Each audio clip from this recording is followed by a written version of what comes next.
Yo, what's up? We're back once again this month looking at the granddaddy of them all, or WCW's take on it anyway. We got WCW Starrcade 2000. So we have the final ever Starrcade and one of the final ever pay-per-views as WCW is on its last legs. We're continuing our series, going through WCW till the end, going back, reviewing the pay-per-views, and I am once again joined by Abeza. Hello. Glad to be back. Okay, so we say this is like WCW's WrestleMania, but I've got to say, one of the things I said to you, it didn't really feel like a WrestleMania caliber show, you know? It didn't feel like it had all the biggest matches, all the biggest stars. You said Starrcade used to be quite a big deal back in the day in WCW, right? Yeah, so when I used to watch WCW as a kid, because that's how I got into wrestling, I think Starrcade 97 was my first Starrcade, and that was Hogan Sting. A year later was Nash Goldberg, which was a pretty big deal. But by 99 and 2000, WCW in general had completely fallen off, you know, so it wasn't what it used to be, but they did used to feel like a big deal, Starrcades, back in the day, but not so much by year 2000. I suppose, you know, it's easy for us to say looking back now because we know the show was on its last legs. I mean, they probably didn't completely know it, like just how close to dying the company was. They probably had like some idea it was on the down, you know, buy rates at an all-time low. But yeah, I mean, to be fair, they probably did the best with what they could at the time. And the opening match, I mean, this was fantastic, I thought. You know, if I'm like criticising the show at all, this match is not getting any criticism because we had another Freeway Tag Team Cruiserweight match, but this time, okay, so this is very weird. It's a strange stipulation. It's a triple threat tag team ladder match for a contract for the Cruiserweight Championship, but only one person can win the contract. So it's a six-way, I guess. But then the teams are tagging in as well. This match didn't make any sense. Yeah, so when you say you can't criticise this, I know what you mean, but just to clarify for anyone listening, can't criticise any of the wrestlers involved. They did a great job. They put on a really entertaining, not too spot heavy. It was a traditional kind of ladder match with a lot of wrestling moves that use the ladders rather than just everyone falling off ladders every 30 seconds. But the booking, the idea, atrocious. They started off with 3 teams, but only 2 legal men, so one team completely outside the match. And then all of a sudden, partway through the match, they all realised, hang on, this is a no disqualification match, and it turned into a tornado match. And it just makes no sense to do tags in that kind of scenario. And I think this is going to be a complaint that's going to run throughout the show because that happened a few times. But yeah, this match especially, you mentioned there were quite a few spots, and I thought especially some of the spots were really innovative. Some things I've never even seen before. I wasn't sure what they were going for when they were setting it up. Some things I don't think I've ever been done before this match, and some things I've definitely not seen since. Yeah, it was a really good creative wrestling match with using the ladders as like the extra props and weapons and what have you. As I said, I don't think you can pick fault in the 6 wrestlers. I just think the booking was, like you say, teams fighting over a shot at a singles title and making them make tags at the start of the match and all that nonsense. The booking didn't make sense, but the wrestling more than made up for it, in my opinion. So we have Chavo Guerrero, the current Cruiserweight champion. He's on commentary and he's also pretty confused by this. He's saying only one person is going to be challenging him the next night on Nitro, but that turned out not to be the case as 2 members of the Free Count, both Shane Helms and Shannon Moore, retrieved the contract at the same time. Guerrero was not impressed. Yeah, you know you're onto a winner as a concept when one of the people involved within kayfabe is picking it apart. You know you're onto a winner. Like when Chavo Guerrero sat there going, this doesn't make any sense. It's like, yeah, you're telling us.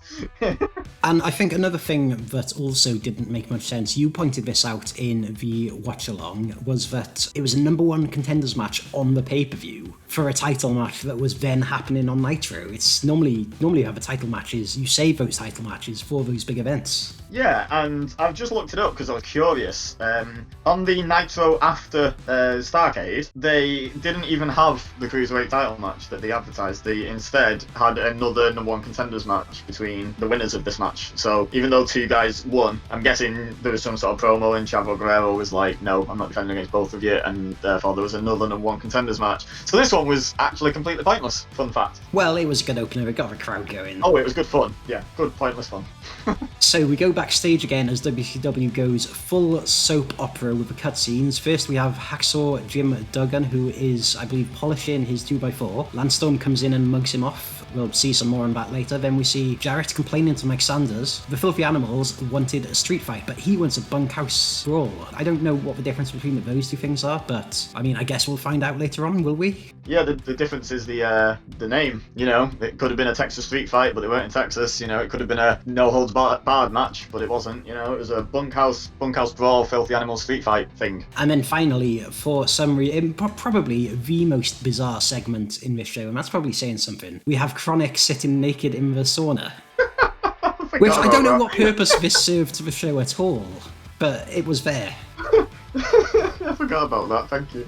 Thank you for reminding me. But yeah, enough of that silliness, because can we be serious for a second? Lance Storm is back in the ring and he's facing off against the Cat. Yeah, the two of the mid-card goats of WCW facing off. I love both these guys. So the storylines are being a bit wacky. Like we saw last month at Mayhem, Ernest Miller cost Storm the US title. We got an on-again, off-again friendship with Duggan. Like, we're not sure what's going on there. But yeah, Hacksaw came down and he accidentally cost Cat the match. It looked like for a second maybe Hacksaw was trying to rejoin Team Canada, but Lance Storm was having none of it. Lance Storm, still your champion. Yeah, it was a weird ending. You said it was accidental. It was weird. It was almost like he was. I get the story they were trying to tell. They was telling like an internal strife thing. You know, do I, don't I? But so the Cat had Lance Storm like rolled up. I think it was in a pinning predicament. The referee wasn't looking for whatever reason, and Hacksaw had his 2x4, and he went to hit the Cat in the back, and then stopped and was like, "No, I'm not going to do that." Put the 2x4 down, and then clotheslined the Cat in the back, and then Lance Storm kind of rolled it through into a half crab.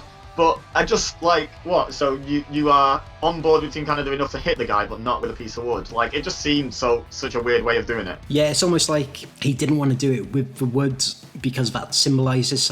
I don't know what was going on there.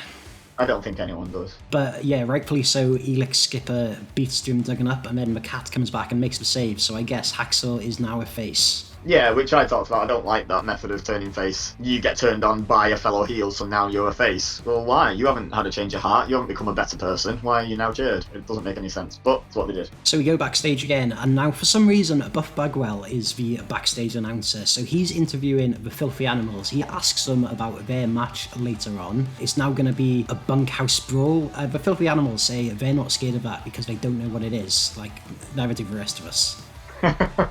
Yeah, join the club. Okay, so backstage, we go to the hardcore champion Crowbar in, of course, his new Pimp Daddy outfit, and he bumps into an old flame of his. This is Daphne, who mugs him off. And then, you know, the hazing for Crowbar doesn't stop there, because then he's attacked by Terry Funk. And apparently it seems they're gonna have a match for the hardcore title. It just starts there at backstage. Yeah, that's obviously the well-known way to start a hardcore title match, is just hit someone from behind backstage. Don't bother with entrances and all that stuff. But yeah, Terry Funk's still going in December 2000. Yeah, I mean, talk about WCW backstage assault. What a way to market that game this would have been. But this match was, you know, no fun game. These guys battered each other backstage. Yeah, I think this was the point where I said to you, this is not fun to look back on and cringe. Like, there was so many exposed chair shots to the head and stuff like that we know so much better now and know how much damage that was doing to the wrestlers involved, that it's kind of not even fun to watch back anymore. It's kind of just a bit rough, a bit tough to watch kind of thing. I will say, though, one thing that did pop me a little was that door that seemed to open itself and then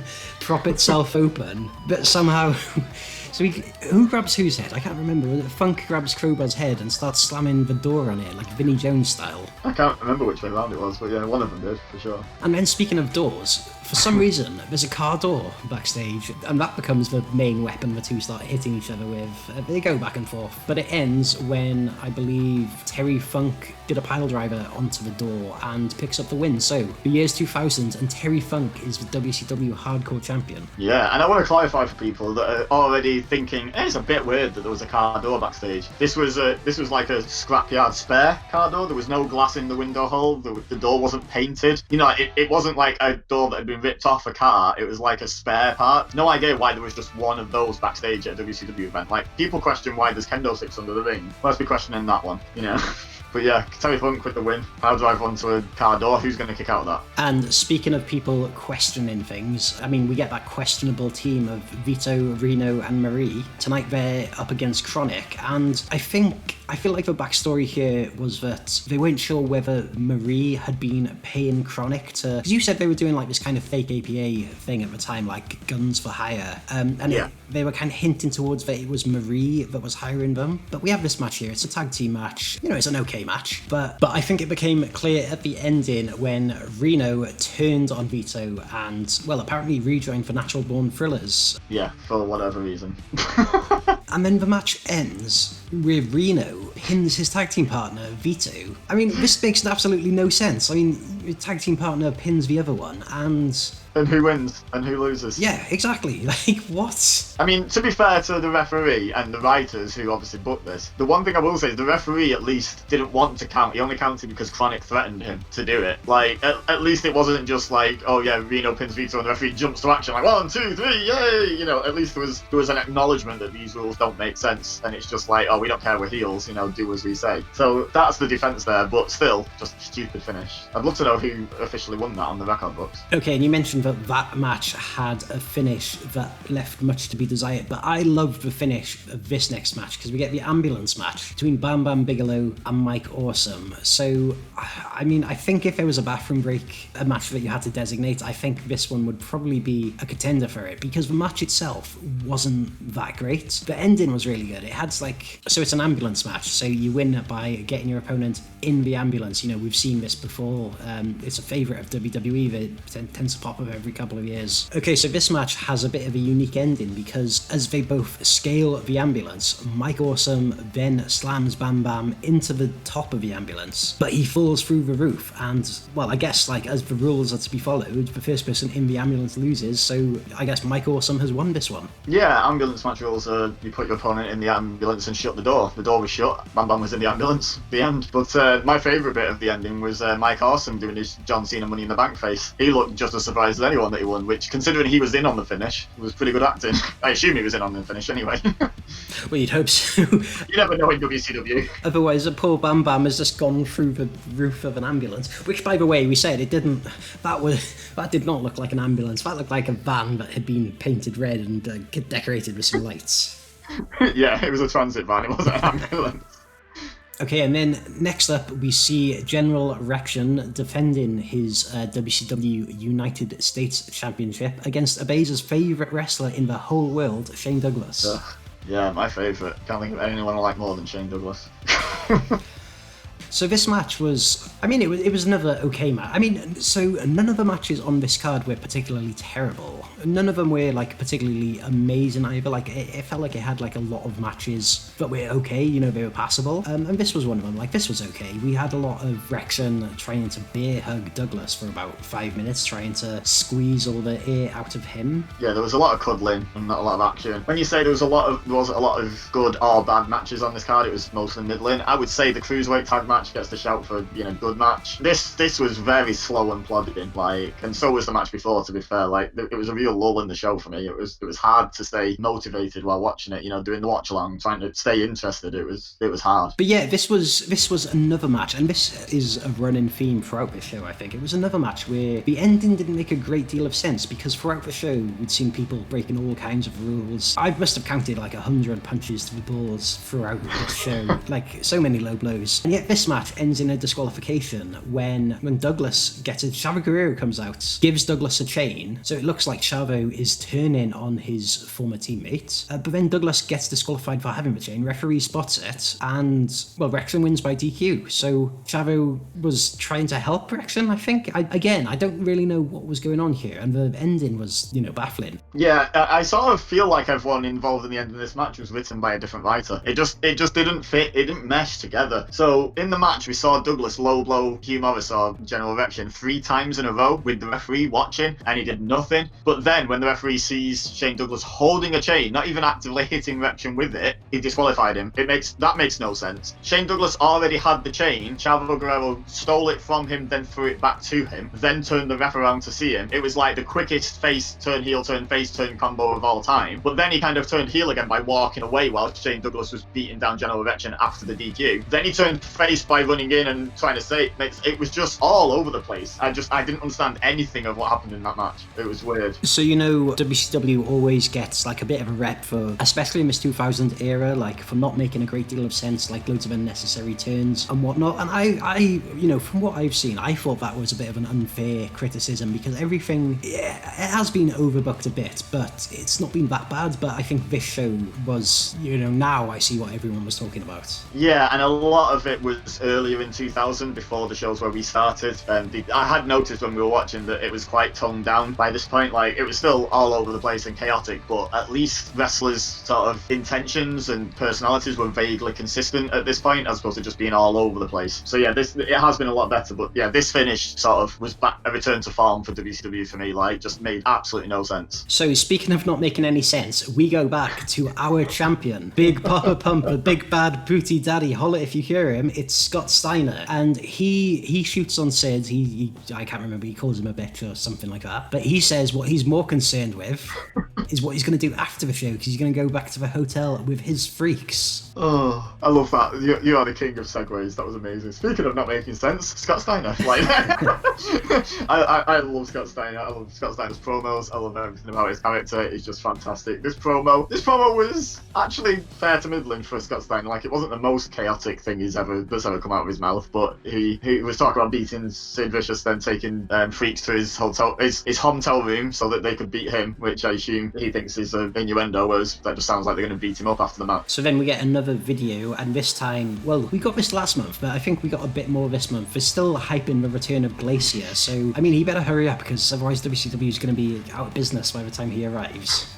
Yeah, and winter's going to have been and gone. Like, you need to bring Glacier back during winter, and it's going to be summer by the time he actually debuts. Yeah, that's a fair point. Okay, so we go backstage, and once again, Buff Bagwell is interviewing. This time he's got his old buddy from the NWO. He's got Kevin Nash and his partner, DDP. Nash nicks Buff's hat, and they start goofing around doing impressions of I don't know what, but yeah, they kind of talk down to the Natural Born Thrillers because they have a match later on tonight. Yeah, so Nash and DDP are challenging again for the tag titles. They won them, I think, last month when we watched Mayhem, and then they've obviously lost them at some point, and now they're challenging again. But despite the fact that they've clearly lost them at some point, they're still treating them as if they're no threat, which is interesting. So now it's one of the most anticipated matches of the night. A match there's been a bit of confusion throughout the show from the different wrestlers as to what this is, but it's all about to be cleared up because it is a bunkhouse brawl street fight, which I guess makes perfect sense.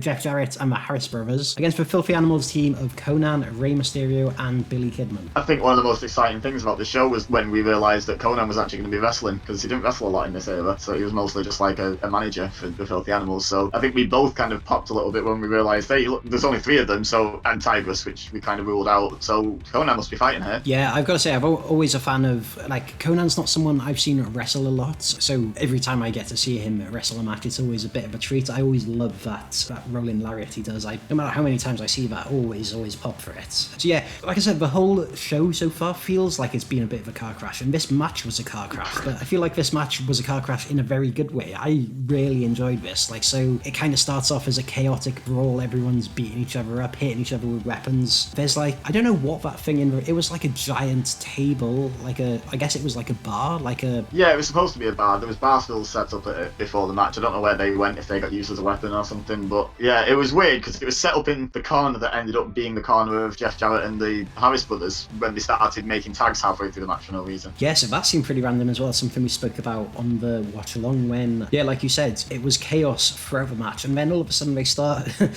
going out and start tagging in, because apparently in a match which has absolutely no rules, there are some rules. Yeah, a match which is literally 2 different types of street fight at the same time.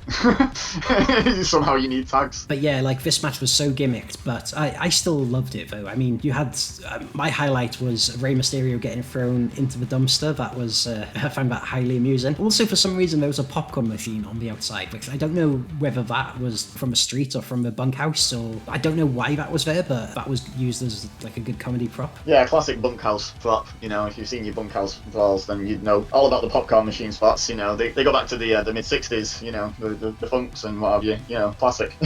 Absolutely fascinating. I think it was Kidman stuck Jarrett's head in it at one point, which I thought, I mean, I'm not a big fan of popcorn, but I would still consider that quite a soft spot in a match. Like, I don't feel like that hurts a whole lot. I feel like you just sort of eat a bit of popcorn, then come back out and carry on fighting. Yeah, if there was one spot that I was going to have to take from this show, I'd probably quite willingly put my head in a popcorn machine spot. I would have no complaints from me. So yeah, we get the Jarrett and the Harris brothers pick up the win after Jarrett hits a stroke on Kidman. Mark Madden calls them the Nashville World Order. Oh, did he? I didn't clock that. I didn't hear that. A nice little play on words there, I think. We go backstage and we've got that guy who I don't know. You said you know who he is. He's like the guy from the Louis Theroux documentary. Oh, right, yeah. Okay, so, yeah, this guy, I just vaguely remember this storyline. He was the head trainer at the Power Plant, which is like WCW's Performance Center. They were well ahead of the time, basically. And Goldberg was like obviously the main star to break out the Power Plant. So Sarge trained Goldberg back in the day, like legitimately did. But they were turned into a bit of a storyline where I think Luger had been picking on Sarge and then Goldberg had turned face by coming to defend him. You know, so that's where they were at that point. And yeah, Sarge could have used with Goldberg here because, well, Lex turns up and he starts beating up for Sarge. Yeah, not Finlay. His name isn't Finlay, and he doesn't love to fight. Yeah, he just gets beaten up. So then we go back to the ring and we have a rematch from last month, and it's an exact rematch actually, because normally when you have a title rematch, you have the Insiders against the Natural Born Thrillers for the tag team titles once again. The Natural Born Thrillers defending against the challengers, the Insiders. I've not seen the Nitros in between, but I'm guessing we probably drop the titles back to them, especially with Mike Sanders, the commissioner, in their stable. Like there's probably some shenanigans, but anyway, we basically get the match we had last month run back. It's kind of the same thing. Like the Thrillers putting in a good performance, but Nash and DDP, they're two of the bigger stars. I'd say they are probably the two biggest stars currently on this roster. Yeah, quite possibly. I don't know, is Sting still about? I think he's on hiatus. I don't think he's gone. I think he's still selling the injuries from the Vampiro feud. But yeah, so these two, I'd say, are like the two biggest stars. It's like a glorified squash again. It's not a squash, but the Thrillers look pretty decent in this. And even though they got beat very convincingly, and again, like running on from last month, it's something you said, they had the false finishes just before the pins, and we had the same again here. Yeah, not quite to the same standard though. So there was a false finish where Chuck Palumbo was pinning Kevin Nash. Before the referee even got down, DDP grabbed Palumbo's leg, and then the referee counted 1, then the referee counted 2, then the referee stopped his count because Palumbo was still on Nash and it wasn't supposed to be a 3, so the referee stopped, and then DDP yanked Chuck Palumbo out the ring. It was like, what were you doing for that 3 seconds? But yeah, the one thing this did really have in common with last month's match was the lack of sense that the finish made.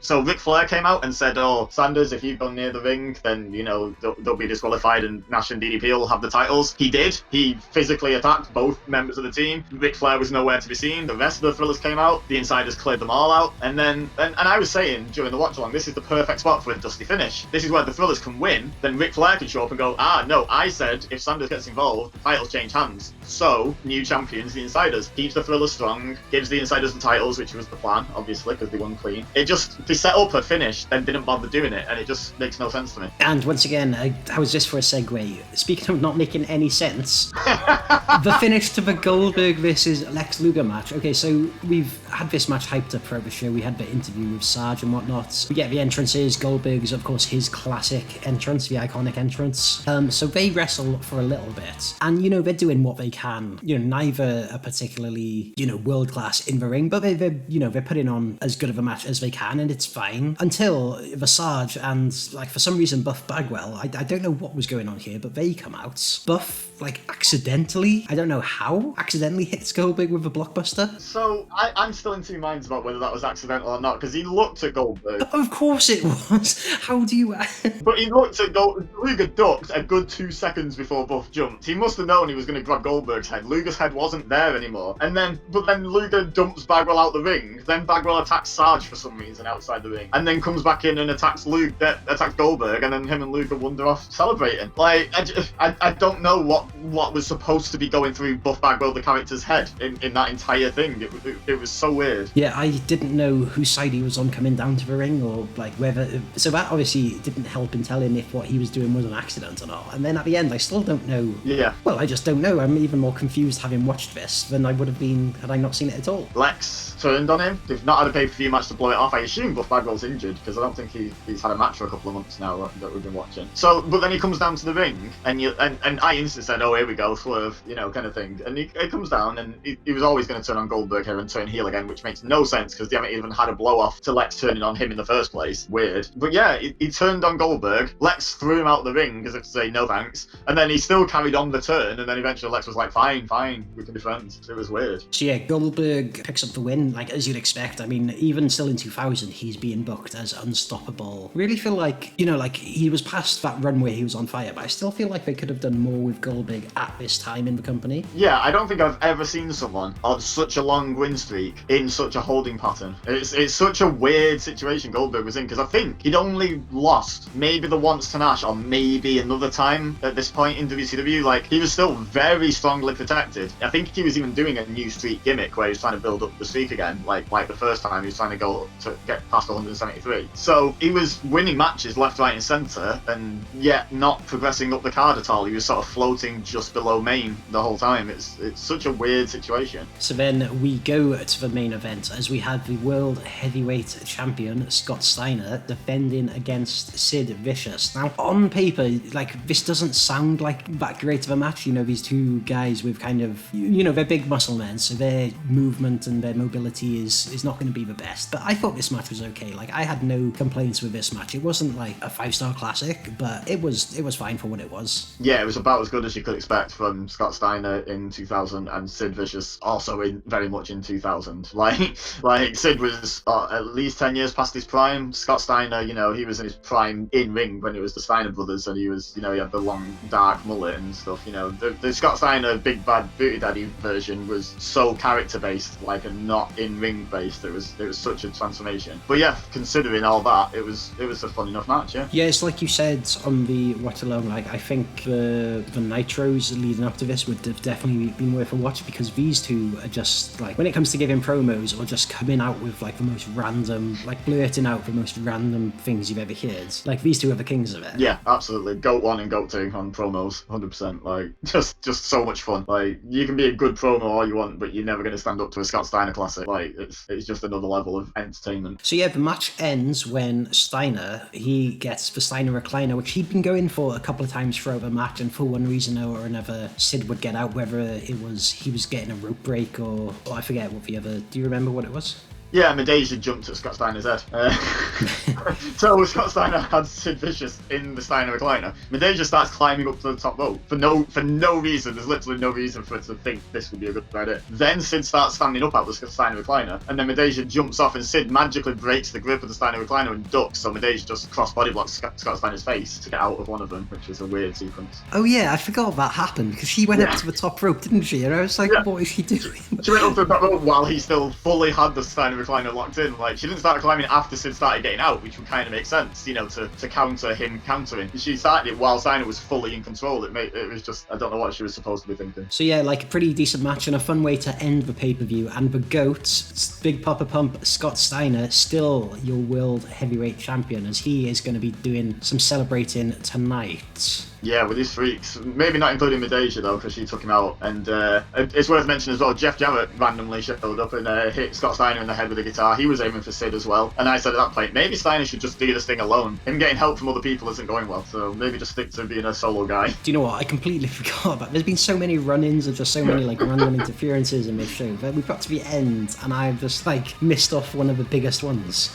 Look, I only remember them because they dared to attack the GOAT, my favourite wrestler of all time, Scott Steiner. I won't let that go easily. But yeah, overall, what are you saying about this pay-per-view? Like, I feel like, on the whole, it was a pretty good show. It was underwhelming, but I probably would watch it again if I had the chance. I'd watch the first match and the last match again, and maybe the Bunkhouse Filthy Animal Street Fight match, but I'd probably fast forward through matches 2, 3, 4, 5, and 7. Yeah, actually, now that you put it that way, that probably sounds like the best course of action. Yeah, like, to me, that's why it's an underwhelming show, because as much as we can criticise, like, booking decisions and stuff, WrestleMania is usually a pretty good show for matches. You know, like, the wrestlers bring their all, you know, they put on matches that they know the fans want to see and do the best with it, and it's, you know, even if the rest of the year hasn't been great, it's usually worth your while to tune into WrestleMania. I would say this year for WCW was kind of the opposite. I would say the time to stop tuning in would be round about Starrcade. You know, like we talked about Halloween Havoc being a really good show, like, you know, and then it's just kind of been a bit downhill from there. Yeah, so to compare this to WrestleMania then, WrestleMania X7 was just over 3 months after this. So if you compare this show to that, let me just run down the card quickly. You have The Rock against Stone Cold, Undertaker against Triple H, the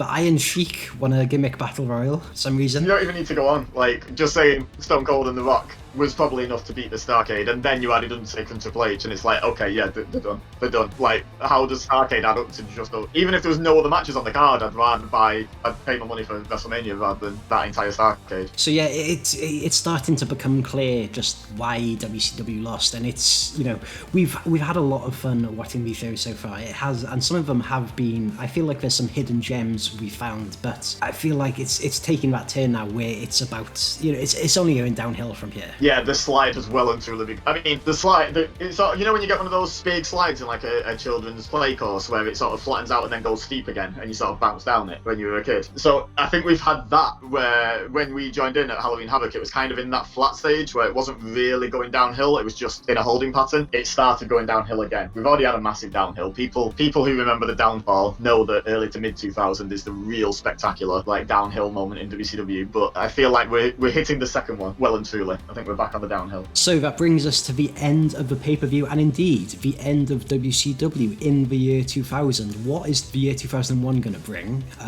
We said it's going downhill. Like, can it get much worse than this? Yep. But yeah, no, thanks for listening to this. If you've made it all the way through this, and even more impressively, if you made it all the way through Starrcade.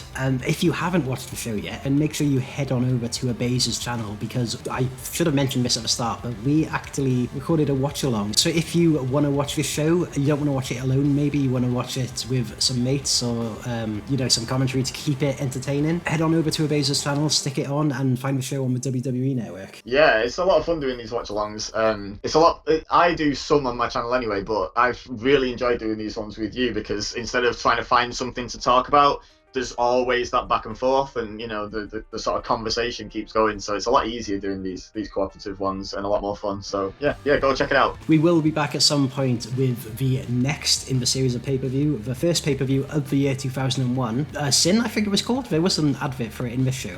Sin? Yeah, WCW Sin. And I want to ask a favour of people in the comments. If you want to talk about what we've discussed or want to talk about Sin, that's great, and we welcome comments. Reese doesn't know what happens at Sin, the big thing that happens at Sin, so try not to spoil it because I want to hear his reaction when we do the watch along for the show, so try not to spoil it in the comments. Oh god, I think I've got an idea based on something you said earlier, but just wait and see. It's not going to be that long. It's not going to be that long because we're late doing this one, so if we're on time doing Sin, it'll be very soon. So anyway, thanks for watching, guys. Check out, I've done a bunch of different videos both with Abeza and on my own reviewing WCW in the year 2000, so check them out. I'll put a couple of links below. Check out Abeza's channel, there's links to them in the description. He does a whole load of wrestling stuff, a whole load of non-wrestling stuff over on his gaming channel too. So yeah, thank you for watching. If you've enjoyed this video, leave a like to help the YouTube algorithm know that it needs to recommend this to more people and spread the good word of WCW. Hallelujah.